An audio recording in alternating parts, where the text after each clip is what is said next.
Hello दोस्तों, welcome to English for all. आज हम पढ़ेंगे द विलेज सॉन्ग और इस पोयम को लिखा है सरोजिनी नायडू ने। दोस्तों, सरोजिनी नायडू ने इस पोयम में एक माँ और एक बेटी के बीच में कन्वर्सेशन को बताया है। माँ जो है वो ओल्ड जनरेशन से बिलोंग करती है और बेटी न्यू जनरेशन की है। तो किस तरह से ओल्ड जनरेशन और न्यू जनरेशन के बीच में गैप आ जाता है, एज डिफरेंस आ जाता है, माइंडसेट चेंज हो जाता है दोनों का, ये इस पोयम में बताया है। ये पोयम आपको बताएगी कि ओल्ड जनरेशन और न्यू जनरेशन में किस तरह से माइंडसेट बदल जाता है।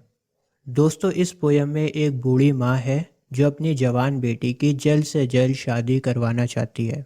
माँ चाहती है कि उसकी बेटी शादी कर ले और अपनी ज़िंदगी में सेटल हो जाए, अपना घर बसा ले। लेकिन बेटी शादी नहीं करना चाहती।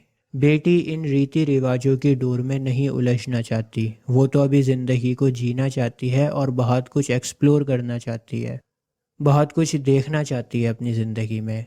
सबसे पहले मैं आपको पोयम समझा देता हूँ लाइन बाय लाइन, और पोयम समझाने के बाद लास्ट में हम बात करेंगे कि ये पोयम आपको क्या मैसेज देना चाहती है। ठीक है, तो चलिए शुरू करते हैं पोयम को। Honey child, whither are you going? प्यारी बच्ची, तुम कहाँ जा रही हो? विदर का मतलब है यहाँ पर कहाँ। विदर आर यू गोइंग मतलब तुम कहाँ जा रही हो। Would you cast your jewels all to the breezes blowing? क्या तुम अपने सारे गहने, अपनी सारी ज्वेलरी हवा में फेंक दोगी? मतलब जो ज्वेलरी तुम्हारी शादी के लिए रखी हुई है, क्या उस ज्वेलरी की, उस गहने की कोई इंपॉर्टेंस नहीं है? क्या तुम्हें कोई ख्याल नहीं है उन गहनों का? Would you leave the mother who on golden grain has fed you? और मैं, तुम्हारी माँ, क्या तुम अपनी माँ को भी छोड़कर चली जाओगी?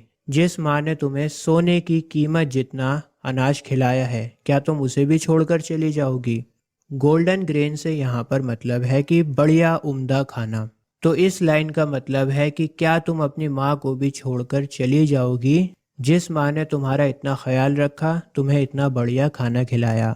Would you grieve the lover who is riding forth to wed you?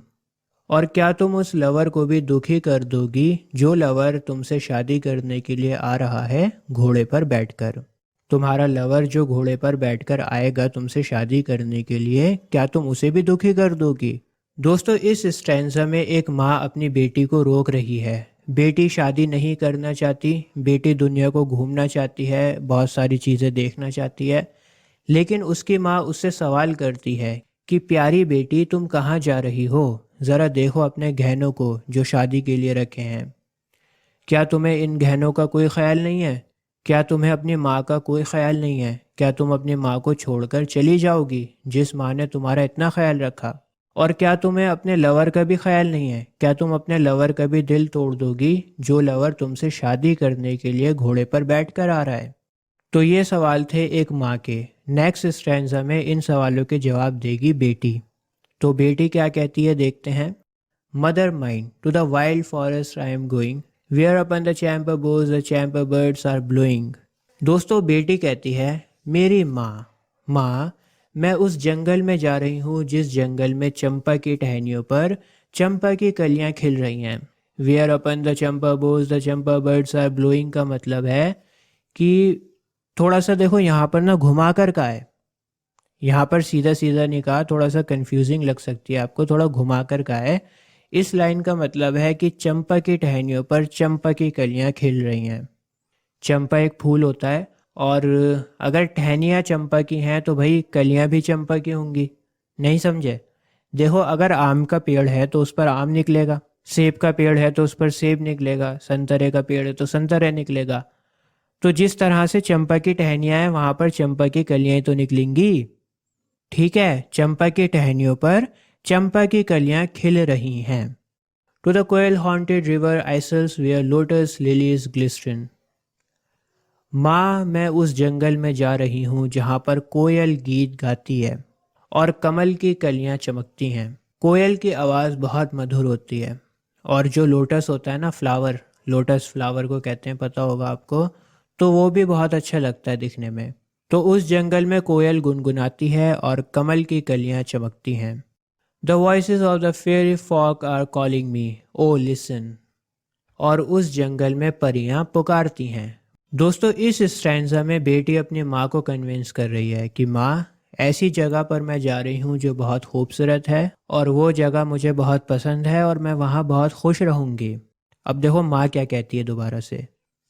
Honey child, the world is full of pleasure, of bridal songs and cradle songs and sandal scented laser.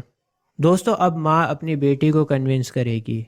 इससे पहले वाले स्टैंजा में बेटी अपनी माँ को कन्विंस कर रही थी कि माँ, जंगल बहुत अच्छा है और मैं जंगल में जाना चाहती हूँ, जंगल बहुत खूबसूरत है, वहाँ पर चिड़ियाँ हैं, वहाँ पर फूल हैं, मुझे वहाँ जाना है। लेकिन अब माँ क्या कहती है? माँ कहती है कि प्यारी बेटी, ये दुनिया बहुत हसीन है, तुम क्यों जंगल में जा रही हो? दुनिया देखो कितनी खूबसूरत है, कितना प्लेजर है यहाँ पर, शहनाई के गीत हैं यहाँ पर, लोरियाँ हैं यहाँ पर, लोरियों के गीत हैं यहाँ पर।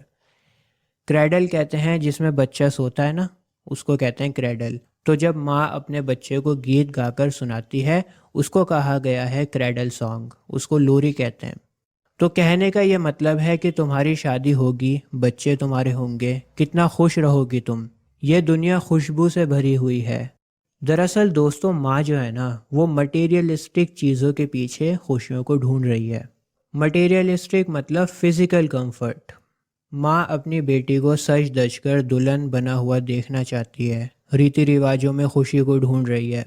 लेकिन दूसरी तरफ उसकी बेटी जो है वो स्पिरिचुअलिटी की तरफ जा रही है। उसकी बेटी को नेचर से प्यार है, उसको इन सब रीति रिवाजों में, ज्वेलरी में, इन सब चीज़ों में कोई इंटरेस्ट नहीं है, उसको नेचर से लगाव है। ठीक है, तो आप इसके डिफरेंस को याद रखना। जो माँ है वो मटेरियलिस्टिक है और बेटी स्पिरिचुअल है। Your bridal robes are in the loom, silver and saffron glowing.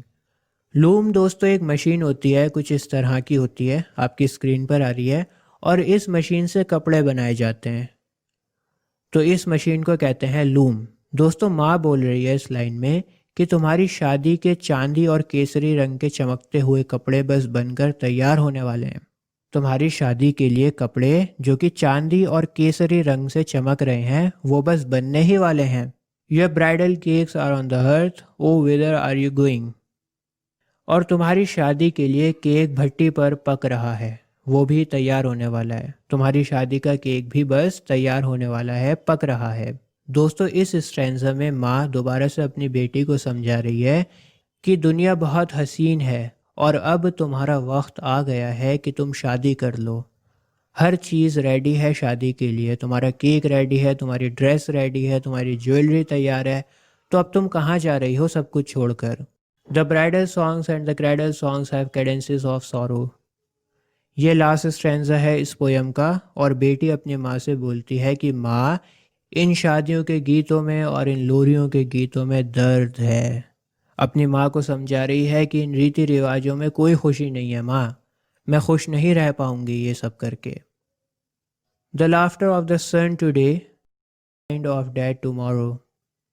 बेटी कहती है कि माँ, जिस खुशी को तुम खुशी समझ रही हो ना, ये खुशी बहुत थोड़े वक्त के लिए होती है, ये खुशी बहुत जल्दी ख़त्म होकर दुख में बदल जाती है। मतलब जो शादी की एक्साइटमेंट होती है वो थोड़े वक्त तक ही चल पाती है, थोड़े वक्त के बाद सारी खुशियाँ ख़त्म हो जाती हैं और दुख की लहर चल पड़ती है।